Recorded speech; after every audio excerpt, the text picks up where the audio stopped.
Good morning, welcome back to our new mini blog. আজ রবিবার, এখন আমি একটু ছাদে এলাম। এই যে বিটের জুস তৈরি করেছিলাম খাবো বলে। এই বিটের রসের উপকারিতা জানেন?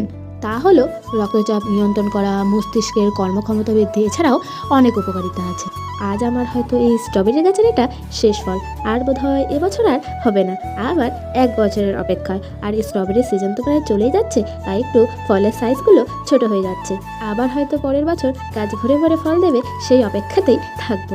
এই প্রখর রোদে গাছগুলোর একেবারে নাজেহাল অবস্থা। দিনে 4-5 বার জল দেওয়া তো কমতি পড়ে যাচ্ছে।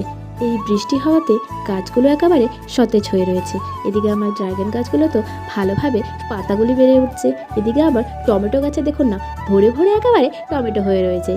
আপনাদের কিছুদিন আগেই দেখিয়েছিলাম আমি একটা জবা ফুলের গাছ লেগেছে, সেই গাছটিতে দেখুন না একেবারে ভরে ভরে পাতাও হয়েছে। দেখতে বেশ ভালো লাগছে, তাই না বলুন? এদিকে আমার গাছের জল দেওয়া হয়ে গেছে। এখন একটু চলুন সর্ষের খোলটা ভিজিয়ে নিই, কারণ 1 সপ্তাহ পরে আবার দিতে হবে। আজকের মতো আমার গাছের যত্ন নেওয়া শেষ। আজ তাহলে আসি, দেখা হবে আবার নতুন একটি মিনি ব্লগে।